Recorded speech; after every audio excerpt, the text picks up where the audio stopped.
फिर हम यहाँ से दोबारा शिफ्ट होते हैं 1 साल पहले और हम देख रहे हैं यहाँ पे कैप्टन अमेरिका कुछ गुंडों से लड़ रहे हैं और वो साथ साथ यही सोच रहे हैं कि मैं जो हूँ वर्ल्ड वॉर 2 के टाइम एक ऐसा एक्सपेरिमेंट बनाया गया था जो कि दुनिया की बेहतरी के लिए था और आज भी मैं उसी तरह लड़ते हुए आ रहा हूँ।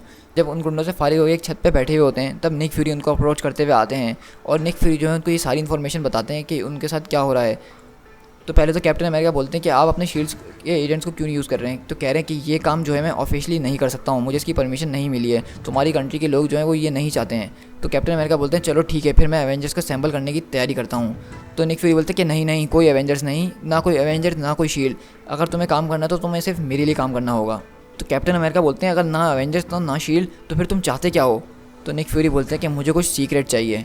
और इस तरह हम देखते हैं फिर डेयरडेविल को जो कि बहुत सारे गुंडों की पिटाई वगैरह कर रहा होता है और वो साथ में सब यही सोच रहा होता है कि वो भी किस तरह कितने सालों से लड़ता हुआ आ रहा है और वो हमेशा यहाँ के अच्छे के लिए लगा रहता है। और हम देखते हैं कि जब वो बैठा हुआ होता है, क्योंकि हमें पता है डेयरडेविल जो है पार्ट टाइम में एक लॉयर है, तो वो अपने बैठा हुआ होता है तो उसके लोग आगे बोलते हैं कि सर आपसे कोई मिलने आया है, एक नया क्लाइंट आया है। और हम वहाँ पे देखते हैं कि उससे मिलने के लिए निक फ्यूरी आया हुआ होता है। तो ये देख के एकदम से जो है डेयरडेविल भी सोच में पड़ जाता है कि निक फ्यूरी मेरे ऑफिस में है और इससे बुरा और क्या हो सकता है। फिर इसके बाद हम शिफ्ट होते हैं लूक केज के पास जो कि हम देख रहे हैं अभी भी वहाँ के मोहल्ले के बच्चों की पिटाई कर रहा है और उनको सही रास्ते पे लगाने में लगा हुआ है और बोल रहा है कि आज के बाद तुम में से किसी ने भी ये ड्रग्स वगैरह लेने की कोशिश करी तो मैं तुम लोगों की हालत ख़राब कर दूंगा। हम यहाँ देख रहे हैं कि लूक केज काम तो अच्छा कर रहा है लेकिन उसका तरीका थोड़ा सा वायलेंट है। और हम देखते हैं कि वहाँ पर जब वो उन बच्चों से फारिग हो चुका होता है तो निक फ्यूरी खड़े हुए उसका इंतजार कर रहे होते हैं। फिर यहाँ से हम शिफ्ट होते हैं स्पाइडरमैन के पास जो कि कुछ गुंडों से लड़ने भिड़ने के बाद रात में अपने घर अपनी बीवी मेरी जेन के पास आ रहा होता है। और हम देखते हैं जैसे ही वो घर में घुसता है वो दरवाज़ा खोल के देखता है कि बाहर जो है निक फ्यूरी बैठे हुए हैं और मेरी जेन से बातें कर रहे हैं। तो ये देख के स्पाइडरमैन भी सोचना पड़ जाता है कि निक फ्यूरी मेरे घर में क्या कर रहे हैं। जब स्पाइडरमैन को देख रहा होता है तो निक फ्यूरी की नज़र उन पर पड़ जाती है तो स्पाइडरमैन फ़ौरन घबरा जाता है और बोलता है कि शिट, निक फ्यूरी ने मुझे देख लिया। फिर हम देखते हैं स्पाइडरमैन यानी पीटर पार्कर जो है कपड़े चेंज करके बाहर आता है और उसकी वाइफ मेरी जेन बोलती है कि देखो हमारे से घर में आज कौन मिलने आया है। तो स्पाइडरमैन बोलता है कि कर्नल आप यहाँ पे क्या कर रहे हैं। और स्पाइडरमैन बोलता है कि आप यहाँ पे क्या कर रहे हैं, मैंने सोचा था कि हमारे बीच कुछ अंडरस्टैंडिंग्स वगैरह हैं, आप समझते होंगे कि मैं किस बारे में बात कर रहा हूँ। तो कर्नल बोलता है कि हाँ हमें पता है कि हमारे बीच क्या सौदा हुआ था कि मैं कभी भी तुम्हारे घर इस तरह आऊँगा नहीं। निक फ्यूरी बोलते हैं कि मुझे तुमसे एक छोटा सा फेवर चाहिए और ये बताओ कि तुम अगले हफ्ते क्या कर रहे हो। तो पीटर अपनी वाइफ से पूछता है कि अगले हफ्ते हम क्या कर रहे हैं हनी। तो वो बोलती है कि अगले हफ्ते तो हम कुछ भी नहीं कर रहे हैं और मेरे ख्याल से ये तुम्हें कहीं ले जाना चाहते हैं। तो निक फ्यूरी बोलते हैं हाँ हम लोग एक ट्रिप पे जा रहे हैं लेकिन कोई कॉस्ट्यूम कोई वेब्स नहीं, मुझे सिर्फ तुम चाहिए हो, मुझे चाहिए कि पीटर पार्कर ट्रिप पे ले जाने के लिए ना कि स्पाइडरमैन। तो स्पाइडरमैन हैरत में बोलता है कि कोई कॉस्ट्यूम नहीं और आखिरकार हम जा कहाँ रहे हैं। यहाँ से हम शिफ्ट होते हैं एयरपोर्ट के अंदर जहाँ पे फ्लाइट नंबर 456 जो है लेटवीरिया के लिए फाइनल बोर्डिंग कर रही होती है। और हम देखते हैं कि हमारा स्पाइडरमैन लेट हो जाता है और वो किसी न किसी तरीके से बोर्डिंग करता है और आखिरी गेट से घुसने की पूरी सक्सेसफुल कोशिश कर लेता है। और हम देखते हैं कि वो प्लेन में जाके जहाँ बैठने लगता है तो वहाँ पर उसको बहुत सारे फेमिलियर फेसेस नज़र आते हैं। इसमें से सबसे पहले वो मैट मैडॉक के पास जाता है और मैट मैडॉक भी उसको देख के पहचान जाते हैं कि वो पीटर पार्कर है। और स्पाइडरमैन पूछता है कि तुम यहाँ पर क्या कर रहे हो। डेयरडेविल बोलता है मेरे ख्याल से मैं वही कर रहा हूँ जो यहाँ पर तुम कर रहे हो। तो स्पाइडरमैन पूछता है क्या तुम्हें एग्जैक्टली पता है कि यहाँ पे क्या हो रहा है। तो डेयरडेविल बोलता है नहीं मुझे एग्जैक्टली तो नहीं पता, क्या तुम्हें पता है। तो स्पाइडरमैन बोलता है मुझे तो नहीं पता, मुझे उस आदमी ने कहा कि तुम इस प्लेन पे चढ़ जाओ तो मैं इस प्लेन पे चढ़ गया। तो डेयरडेविल बोलता है एग्जैक्टली मेरे साथ भी बिल्कुल यही हुआ है। और बोलता है कि हम लोग एक ही प्लेन के अंदर क्यों बैठे हुए हैं और क्या ये मेरे पीछे लूक केज बैठा हुआ है। तो डेयरडेविल बोलता है कि हाँ ये लूक केज ही है। तो स्पाइडरमैन एकदम हैरत करता है और बोलता है कि आखिरकार ये मेरे साथ हो क्या रहा है। और हम पीछे से देखते हैं कि एक एयर होस्टेस जो है एक आदमी को बोल रही थी कि प्लीज़ सर टेक ऑफ होने वाला है, आप अपनी सीट पे बैठ जाइए और प्लीज़ सीट बेल्ट लगा लीजिए। लेकिन वो हम देखते हैं कि वो बिल्कुल भी सुन नहीं रहा होता एयर होस्टेस की। और हमें पता चलता है कि वो कोई और नहीं बल्कि वुल्वरीन खड़ा हुआ होता है और उसने कुछ ज़्यादा ही पी ली होती है और उस वक्त वो नशे में हो गया होता है और वो बिल्कुल भी एयर होस्टेस की बात सुन नहीं रहा होता है और उसके साथ बदतमीज़ी कर रहा होता है। और हम देखते हैं अचानक से वुल्वरीन बोलता है सर एक मिनट रुको, ये स्मेल जानी पहचानी सी लग रही है। और स्पाइडरमैन की तरफ देख के बोलता है हे बब। तो स्पाइडरमैन अपना मुंह छुपाता है और बोलता है कि नहीं नहीं नहीं प्लीज़ मुझे नहीं पहचानना। लेकिन वुल्वरीन बोलता है अरे मैं तो तुम्हें जानता हूँ, तुम तो हे देखो तो ज़रा तुम अपनी तरफ, हम लोग तो पहली बार तुम मिले हैं इस तरह बगैर कॉस्ट्यूम के, मैंने तो आज तक सिर्फ तुम्हें कॉस्ट्यूम के अंदर देखा है लेकिन तुम्हारी स्मेल जो मैं बहुत दूर से भी पहचान सकता हूँ। तो स्पाइडरमैन बोलता है कि तुम प्लीज़ चुप कर जाओ, तुम शराब पिए हुए हो। तो वुल्वरीन बोलता है हाँ वो तो मैं पिया हुआ हूँ।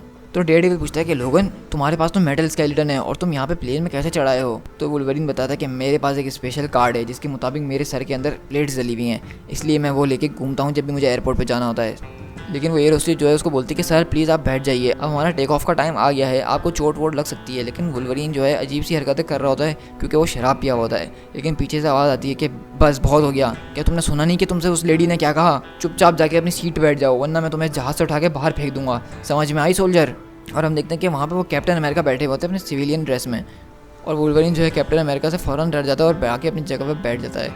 और हम देखते हैं कि ये पांचों लोग एक दूसरे को ऐसे देख रहे होते हैं जैसे ये लोग एक दूसरे को जानते नहीं हैं। और इन्हीं पांचों के बीच हम एक लड़की को भी देखते हैं जो कि उनकी तरफ देख रही होती है, उन पर नज़र रख रही होती है, लेकिन हमें ये नहीं पता कि ये लड़की कौन है और क्या करने वाली है।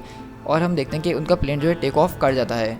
और उसके बाद हम शिफ्ट होते हैं लेटवेरिया के अंदर और हम देखते हैं वहाँ पे एयरपोर्ट से उनके कुछ गवर्नमेंट से लोग मिलने आते हैं और वो कैप्टन अमेरिका वगैरह का स्वागत करते हैं और बोलते हैं कि हमने आपके लिए होटल्स वगैरह बुक कर लिए हैं, यानी कि वो प्राइम मिनिस्टर की तरफ से आए हुए होते हैं। तो यहाँ पे यानी कैप्टन अमेरिका एक सिविलियन बनकर आए हैं, ना कि कैप्टन अमेरिका बनकर आए हैं, लेकिन उनको हर कोई जानता है, तो इसलिए वहाँ की गवर्नमेंट भी उनकी काफ़ी ज़्यादा इज्जत करती है।